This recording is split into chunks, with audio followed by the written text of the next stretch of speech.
প্রিয় চাকরি প্রত্যাশী ভাই ও বন্ধুরা, সবাইকে শুভ সকাল জানাচ্ছি। তো আজকে আমি আপনাদের কাছ থেকে অনেক জব নিউজ থেকে কিন্তু সাপ্তাহিক চাকরির বিজ্ঞাপন পত্রিকা থেকে আজকে 8 আগস্ট সাপ্তাহিক চাকরির বিজ্ঞাপন পত্রিকা থেকে লক্ষ্য বেকার যে চাকরির সন্ধানে সাপ্তাহিক চাকরির বিজ্ঞাপন পত্রিকা থেকে আজকে আমি সাপ্তাহিক চাকরির যে খবরগুলো রয়েছে সেটি নিয়ে আপনাদের সামনে আমি হাজির হয়েছি।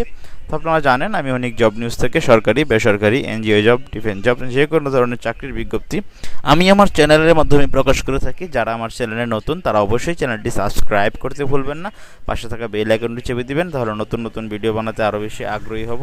এবং কি যারা ইতিমধ্যে সাবস্ক্রাইব করে রেখেছেন তাদেরকে অনেক ধন্যবাদ জানাচ্ছি।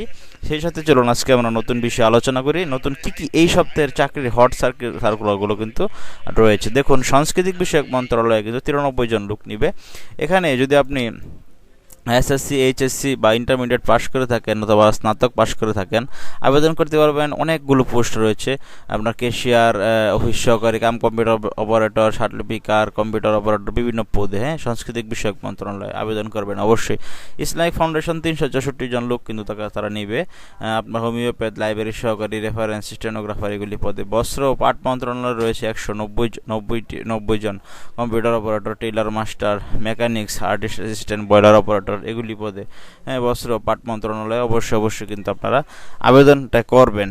তো বন্ধুরা, দেখতে পাচ্ছেন আনসার ও গ্রাম প্রতিরক্ষা বাহিনীতে আপনি যদি শুধুমাত্র এসএসসি পাস করে থাকেন, বাংলাদেশ আনসার ও গ্রাম প্রতিরক্ষা বাহিনীতে আবেদন করতে পারবেন। এসএসসি পাস করলে আপনার বয়স যদি 18 থেকে 22 বছর হয়ে থাকে, অবশ্যই আপনি এই আনসারের চাকরি কিন্তু আপনি করতে পারেন। তারপরে বাংলাদেশ পরমাণু শক্তি কমিশন, এটা 182 জন পদ নেবে। বাংলাদেশ পাট গবেষণা ইনস্টিটিউট নেবে 54 জন। ওয়েজ আনার্স কল্যাণ বোর্ড 72 জন লোক নেবে। বাংলাদেশ কৃষি গবেষণা ইনস্টিটিউট 97 জন লোক নেবে। বিভিন্ন পোস্টে কিন্তু এখানে সরকারি চাকরি গত সপ্তাহের যেগুলি সার্কুলার হয়েছে মোটামুটি সবগুলো আমার চ্যানেলে ভিডিও আছে, দেখে নেবেন। ঠিক আছে? তো বন্ধুরা, আপনারা অবশ্যই আবেদন করবেন। সিভিল সার্জনের কার্যালয় ভোলায় 70 জন লোক নেবে। পরিসংখ্যানবিদ, অফিস সহকারী, স্বাস্থ্য সহকারী, গাড়ি চালক, বিভিন্ন পদে এসএসসি, এইচএসসি অথবা যদি আপনি অনার্স মাস্টার্স ডিগ্রি করে থাকেন আবেদন করতে পারেন। জেলা প্রশাসকের কার্যালয় ঠাকুরগাঁও 44 জন লোক নেবে। আপনি অফিস সহকারী, কম্পিউটারিক, মুদ্রাক্ষরিক, বিভিন্ন পোস্টে। বাংলাদেশ পল্লী উন্নয়ন একাডেমি বার্ড পদের সংখ্যা 53 জন। আপনার লেডি হেলথ ভিজিটর, সহকারী শিক্ষিকা, ফটোগ্রাফার, ক্যাটালগার, অফিস সহকারী, কম্পিউটার অপারেটর, বিভিন্ন পদে। সমাজ কল্যাণ মন্ত্রণালয়ে 4 জন লোক নেবে। এখানে প্রশাসনিক কর্মকর্তা রয়েছে, সহকারী হিসাবরক্ষণ কর্মকর্তা রয়েছে, অফিস সহকারী, কম্পিউটার মুদ্রাক্ষরিক রয়েছে। তো বিভিন্ন পোস্টে কিন্তু এখানে রয়েছে। বস্ত্র পাট মন্ত্রণালয় প্রথমে আলোচনা করেছি। তো বন্ধুরা, আপনারা যারা অবশ্যই এই সপ্তাহের যে সরকারি চাকরির পত্রিকাগুলো রয়েছে, যে সরকারি চাকরিগুলি রয়েছে, সব বিষয়ে কিন্তু আপনারা সবগুলোতেই আবেদন করবেন আপনাদের কাঙ্ক্ষিত চাকরিটি পাওয়ার জন্য। এখানে দেখতে পাচ্ছেন আপনার আনসার ও গ্রাম প্রতিরক্ষা বাহিনী, এটা আলোচনা করেছি। তো বন্ধুরা, এখন আমরা পরের পেজে চলে যাই। পরের পেজে আমি দেখাবো বাংলাদেশ সেনাবাহিনীতে 96তম বিএমএ কোর্স লং কোর্সে, এটাতে আপনারা আবেদন করবেন। ইসলামিক ফাউন্ডেশন দেখিয়েছি, এখানে ইসলামিক ফাউন্ডেশন কিন্তু অনেকগুলো পোস্ট রয়েছে। আপনারা অবশ্যই দেখতে পাচ্ছেন। বাবুর্চি থেকে শুরু করে পরিচ্ছন্নতা কর্মী, 8ম শ্রেণী পাশেও কিন্তু আপনি ইসলামিক ফাউন্ডেশনে আবেদন করতে পারবেন। ক্ষুদ্র মাঝারি শিল্প ফাউন্ডেশন 22 জন লোক নেবে বিভিন্ন পোস্টে, উপব্যবস্থাপক, মহাব্যবস্থাপক এগুলি পোস্টে। শ্রম কর্মসংস্থান মন্ত্রণালয় 62 জন লোক নেবে, অবশ্যই আবেদন করবেন। অফিস সহকারী, কম্পিউটার অপারেটর, মুদ্রাক্ষরিক, হিসাব রক্ষক, গাড়ি চালক, অফিস সহায়ক, পরিচ্ছন্নতা কর্মী, নিরাপত্তা প্রহরী, গাইবান্ধা জেলা প্রশাসক কার্যালয়ে 12 জন লোক নেবে। ইউনিয়ন পরিষদ প্রশাসনিক কর্মকর্তা নেবে 7 জন। হিসাব সহকারী কম্পিউটার অপারেটর নেবে 5 জন। তারপরে এখানে আপনারা বাংলাদেশ পল্লী উন্নয়ন একাডেমি বার্ড, এটা আলোচনা করেছি। মুয়াজ্জিন, স্টার্টার, টিম্যান, বিভিন্ন পদে। প্লাম্বিং সহকারী, বাগান মালিক, পরিচ্ছন্নতা কর্মী, নিরাপত্তা প্রহরী। বাংলাদেশ পল্লী উন্নয়ন একাডেমি বার্ডে কিন্তু দারুণ অনেকটি পদ আপনি 8ম শ্রেণী পাশেও কিন্তু আবেদন করতে পারবেন। জেলা পরিষদ বরিশাল নেবে 2 জন। উপজেলা নির্বাহী অফিসার ভোলায় নেবে 14 জন।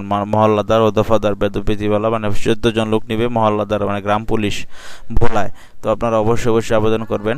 তো এখানে জাতীয় হৃদরোগ ইনস্টিটিউট 37 জন লোক নেবে আপনার হাসপাতালে। জাতীয় হৃদরোগ ইনস্টিটিউট হাসপাতাল, সার্টিফিকার কম্পিউটার অপারেটর, 60 মুদ্রাক্ষরিক, বিভিন্ন পদে আপনি data entry operator, receptionist, telephone operator কিন্তু এখানে রয়েছে। বাংলাদেশ সেনাবাহিনীর 96তম বিএমএ লং কোর্সে কিন্তু আবেদন চলতেছে। তাছাড়া এমওডিসির একটা আবেদন শুরু হয়েছে। আমি এমওডিসির ভিডিও একটু পরে বানাচ্ছি আপনাদের জন্য। এখানে দেখুন এক নজরে বেসরকারি কিছু চাকরি রয়েছে। Prime bank, standard bank PLC, Rupayan group, BRAC bank PLC, IBTC finance, RFL গ্রুপে, trust bank, Sajeeb group, Palmal group, Barishal surgical, Walton hitech park, Digicon technology limited, Singer Bangladesh, Jamuna electronics, prime bank PLC, এগুলিতে কিন্তু ভালো ভালো বেতন। তো অবশ্যই আপনারা এই বেসরকারি চাকরিগুলোতেও চেষ্টা করবেন চাকরি করার জন্য। ঘরে বেকার বসে না থেকে অবশ্যই আপনারা চাকরিতে আবেদন করবেন। এবং কি আপনাদের জন্য এই সপ্তাহের যে 8ই আগস্ট, আজকে গত সপ্তাহের যে আপনার চাকরিগুলো রয়েছে সব বিষয়ে আজকে আমি আপনাদের সামনে তুলে ধরলাম আপনাদের সুবিধাদের জন্য। আপনারা এক নজরে কিন্তু এখানে সব চাকরি খবর কিন্তু এখানে পেয়ে গেলেন। বিভিন্ন বেসরকারি আপনার চাকরি রয়েছে, এগুলিতে বেতন ভালো। শুধু সরকারি চাকরির পিছনে না ঘুরে বেসরকারি চাকরিতেও আবেদন করবেন, পরীক্ষা দিবেন। ভালো চাকরি হলে আপনার বেতনও ভালো ধরবে, ভালো কোম্পানি হলে। তো বন্ধুরা, আশা করি আপনারা সকলেই বুঝতে পেরেছেন। তো ভিডিওটি আর লম্বা করছি না, তাই এই ছিল আজকের মতো ভিডিওটি। যদি আপনার ন্যূনতম ভালো লেগে থাকে বা ন্যূনতম উপকারে লেগে আসে, তাহলে অবশ্যই চ্যানেলটি সাবস্ক্রাইব করতে ভুলবেন না এবং পাশে থাকা বেল আইকনটি চেপে দেবেন নতুন ভিডিও পাওয়ার জন্য। সকলেই অনেক জব নিউজের সাথে থাকবেন। লক্ষ্য ব্রেকারের যে প্রিয় চ্যানেল অনেক জব নিউজ, সবসময় সত্য নির্ভীক চাকরির খবর তারা প্রকাশ করে। তো অবশ্যই চ্যানেলটি একটু শেয়ার দিয়ে দিবেন। যারা ফেসবুকে দেখেন তারা অবশ্যই ফেসবুক পেজটি লাইক, কমেন্ট, ফলো, শেয়ার দিয়ে দিবেন নতুন ভিডিও পাওয়ার জন্য। ভালো থাকেন সকলেই। আসসালামু আলাইকুম।